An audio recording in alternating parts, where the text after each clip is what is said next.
Hello, everyone. So this is, my name is Pekka, Varis, and I have a couple engineers with me. I'll introduce them a little later once it was part of the presentation. So this is a talk about, linked a little bit to the time-sensitive networking, or TSN topic that I talked about, I think it was Las Vegas. But so we've done a little bit of measuring on the kernel networking stack for these real-time use cases or deterministic use cases. And so I'll present what we've done and what's the thinking going forward. So I'll do a little bit of an introduction to the use case, how people solve it today. Then I'll have Ivan, who did most of the actual work here, so do the presentation of what kind of a test setup we did and what kind of measurements we got. Most of it is on a TI existing shipping product, and then we have for reference, we were able to run a little bit on a Marvell board, and Ilias will present that. And then we'll end it with some analysis and a discussion. So let's see how much we get through in 20 minutes. But hey, got to start at a very, very high level. But hey, it's why is it needed? So synchronous control loop. So if you can kind of tell, that's a really old factory on the left and a really new factory on the right. So they kind of work the same. There's a periodic tick or like a loop where you read sensors, you control actuators. You can do it mechanically, but it's moved on from there to be electronic. But really, it's the whole compute is a loop where latency is critical, but even worse is jitter, because jitter is basically like you can't pipeline stuff behind jitter. You want fixed latency and preferably low latency, but most importantly, you want to get rid of jitter. So that's really the main point of what we're measuring is going after jitter. Okay, so how does this link to kernel networking? So these kind of factories over here, they use these proprietary industrial buses like Profinet or Intercat or Circos3 or PowerLink, which are all sort of like Ethernet, but not exactly. But now IEEE with the audio-video folks and the automotive folks, in addition to the industrial, who I'm more familiar with the industrial side, but they've come up with this set of Ethernet standard features, so 802.1q, and then add the letters you want, and to do things like frame preemption and time over shaper. So essentially to make sure the hardware is able to take packets from a talker or a listener. So one who sends is a talker, the one who gets packets is a listener. So the idea is that hardware is able to go through a local area network using standard IEEE Ethernet with the latest extensions in let's say, a few tens of microseconds of fixed latency and single-digit jitter. So that's what the TSN Ethernet enables. So the way it's basically so that Ethernet part takes from these proprietary versions to this standard Ethernet. So on the software side, how people solve it is because, of course, I mean, most of you know that single-digit microsecond jitter is not really guaranteed in typical high-level operating systems. So people have a main loop which is bypassing everything. So that's kind of trying to be shown here on the left. In the more advanced folks who use Linux, what they do is they carve out an entire core, run a main loop that's spinning on the data structures from the Ethernet, and that's kind of running based on the tick.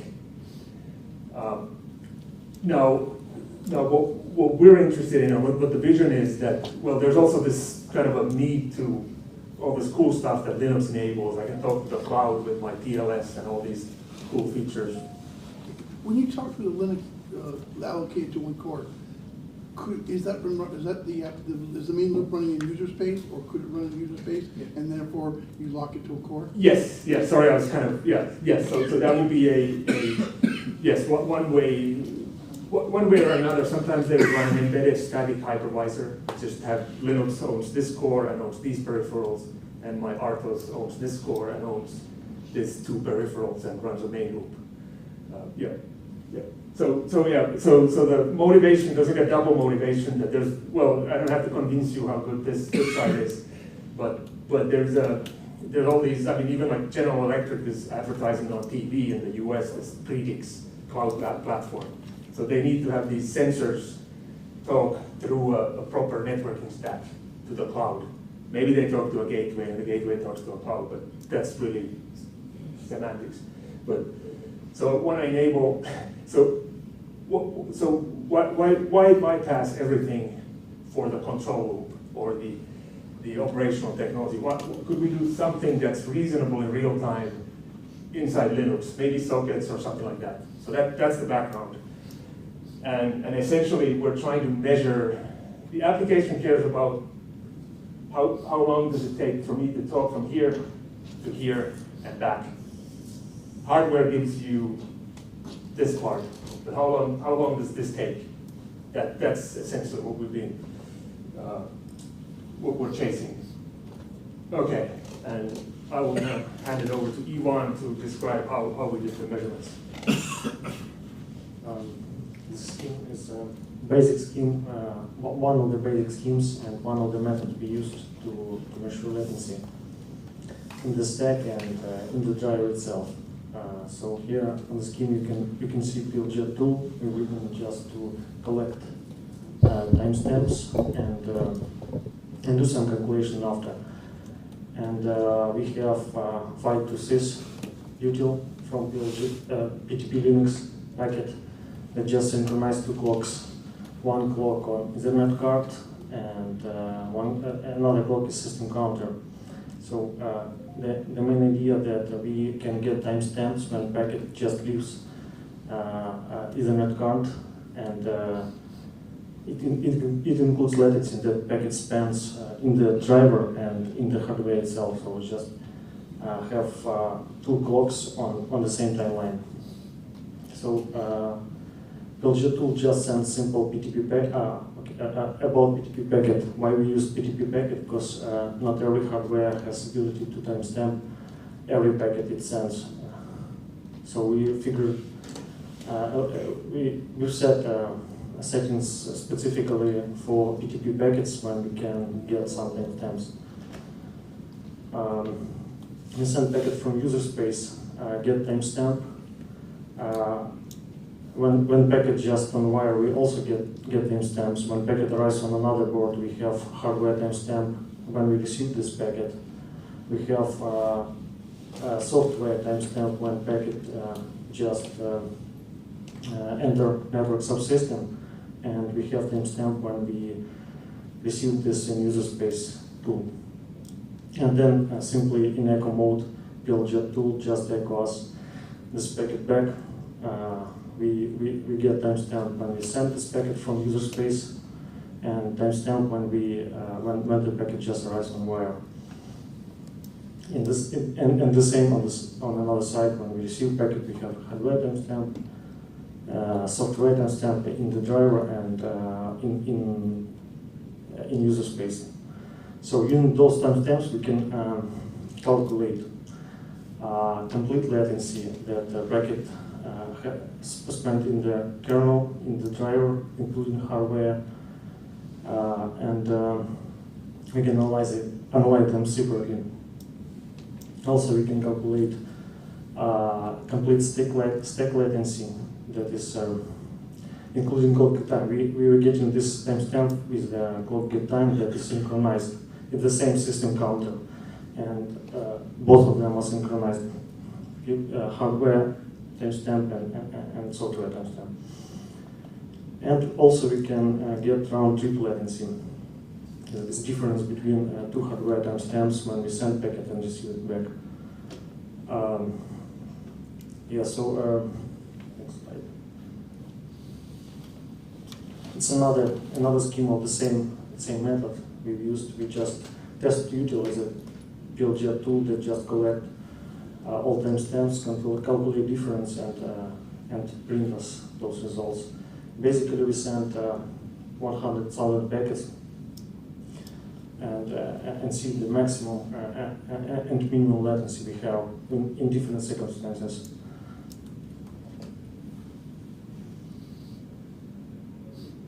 So the tested board was IM572 Jitter from TI and another Marvel Armada. It's not comparison of boards. It's just example of measurements because the boards we have actually with hardware timestamping.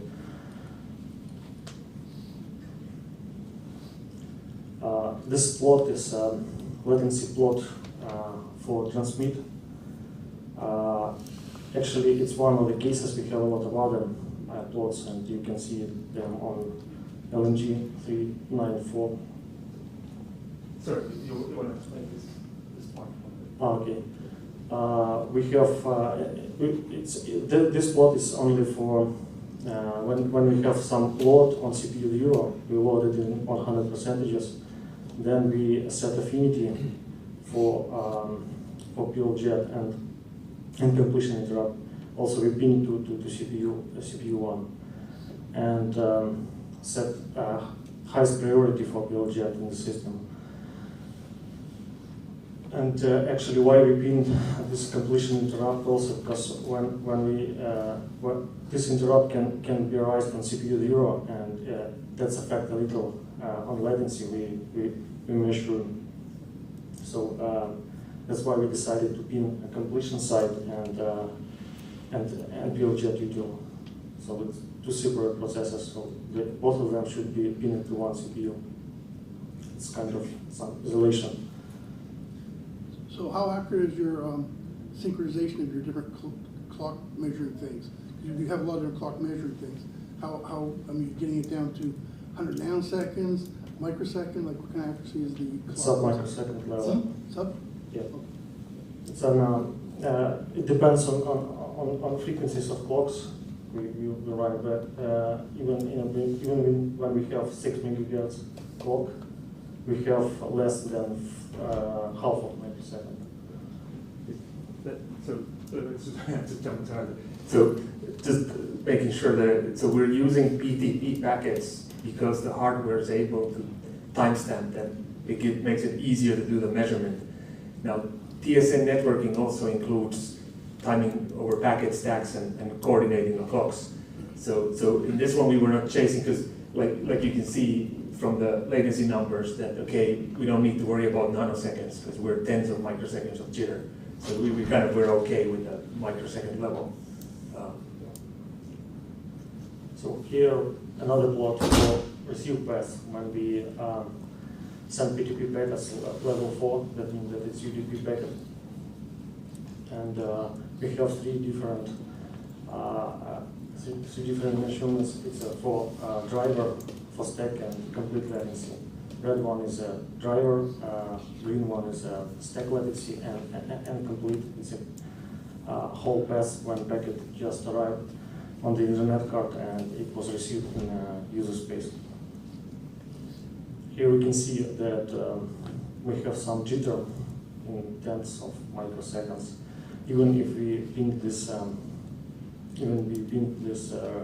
PLG to one CPU and have some load 100 on another CPU for other tasks. So that's actually also, it's some other. Hello. The basic idea that to test different boards is not to compare how the boards go head to each other, head to head. It's just to indicate that Linux does have a variable jitter at the moment, and that this is an issue. And as you can see, we didn't do much testing on Armada because it didn't have hardware timestamping, so the results were not as accurate as they were on Ivan's test. But we did get an approximation of the same results that we got on the TI boards, that the jitter is there, and that's where the initial focus on the development should go. The advantage of using hardware timestamping is that we did, for example, we couldn't measure TX latency on this board because the driver wasn't adding the TX timestamps on the software. So we had to add it ourselves in order to figure that out. So by using hardware timestamping, it's more accurate, and you actually have to intervene less on the whole stack, the driver, and the whole setup that you have to do to measure things. Yeah. So tens of microseconds of jitter. I mean, it might be that the minimum or the average is even fairly good, but the problem is the jitter, is these outliers. Even on this with the previous one where you do a lot of kind of the existing tools you would assume you do to isolate a real-time task to its own core. Okay, so we're kind of trying to wrap it up in time. So the 802.1, so the standard Ethernet TSN toolbox, which is about a dozen standards.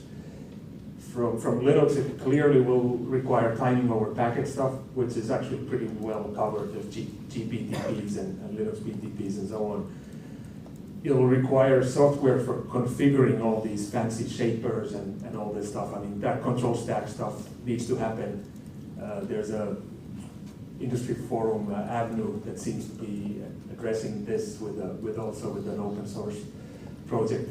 But the point was this third part, which is for the actual sending and receiving of the Ethernet packets. Do I just bypass the kernel, or do I use the networking stack? And can we get kind of a good enough that, because again, it's embedded systems, so as long as it solves the problem, it's perfect. It doesn't, there's no additional value in being a little bit faster than is needed. It just needs to be fast enough. So that's another reason where they don't worry too much about the absolute numbers, but we didn't want to hide the absolute numbers, we wanted to just show them. So there's bunch of links to a lot more measurements, a lot more kind of breakdowns, especially on the AM57, and we'll continue to do that. Let's see if we get running on some other hardware as well. But I think there's the additional. We do have I don't know. You want to mention the F-trace? I didn't mention. Sorry. Yeah. Okay. There's a link to it. There's an F-trace breakdown. I do have it on this one, but we probably don't have time to go kind of dive into that. But it's just, I guess the summary is that the jitter is everywhere. Yeah. So it's like there's no, okay. So what's next? And then we see if we have any questions. So, actually, let me, do you want to take? Yeah, so actually last time some patches on the line were sent is proposing to add new queuing discipline to Linux when we can just for configuring hardware in the Ethernet card, it allows us to set parameters for credit-based shaper and other shapers that like TSN capable. But currently we have 3 queuing disciplines proposed, but the only one that currently is under discussion is credit-based shaper. Also, we have time-based packet transmission proposition and considered proposal of time transmission with additional option, with TX time option that can improve latency for BTP synchronization and prioritize TSN streams. And also one of the problems is that we need to have some mechanism to dynamically configure streams. That means that we have some bandwidth for some class of traffic, and we are adding some new streams and remove existence. And in this case, we need to reconfigure hardware in some way without reset.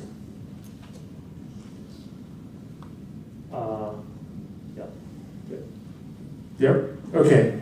So I think my time is pretty much up, but there's time for questions if there is any. What kind of Linux are you using? Is another one is kernel or this kernel plus the artifacts? Yes. Yeah. So I think it's having The TI board was on an RT kernel. I think it was vanilla plus vanilla RT patches. The Armada board was on a standard kernel. Okay. Actually, that's not complete list of boards. Actually, we have measurements for another one. It's a Keystone 2, but we not present. Yeah. So behind the Jira card, there's more measurements. So for the ones that's shown in these slides, this was the setup. Yeah, I want to ask me another question about the user space. It sounds to me that you're not totally staying in user space. Have you thought about going to DBK and ODP and asking for APIs to have those things stay totally in user space and have more time critical requirements? Fair question, and that's kind of like exactly, you could argue that's almost exactly the point, is that's how it's solved today, and it's sort of, if we do nothing, it looks like that's the direction that it'll go, that the hardware will be able to do the sophisticated shaping. The Linux networking stack gets the best effort, queue or ring or whatever you want to call the hardware structure. And then user space sits right on the express traffic classes and so on, and bypass everything from here.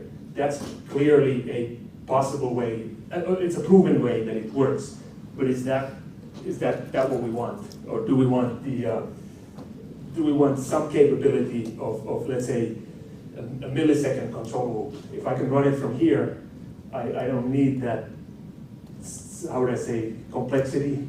Or if your software team is like 2 engineers at some industrial company that's doing some magical widget that's trying to sense how much fluid there is in some pipe, they probably don't want to invest in this stuff. They'd much rather just get the networking working like Yeah, this. but one use a user space network library like ODP, DBK with a stack. But your problem is not the latency itself, it's the jitter. Right. So It gives you more you're control. not sure that DPDK or any other thing is going to address the jitter. It's going to have less latency. No, I think it could also address jitter too. Fair enough, it could, but I think that's clearly one path to take, but then you gotta pick the right one, maybe ODP, and you gotta make sure it is real time, and what at least I see that there's a little bit, I mean, people do like the Linux networking, it just works. Do I really want to invest in understanding this sophisticated framework if my product is building some widgets, not really a networking product? So, yep. Okay. Oh yeah, thanks. I'm pretty sure I'm over time or somewhere around there. Thanks. Thank you.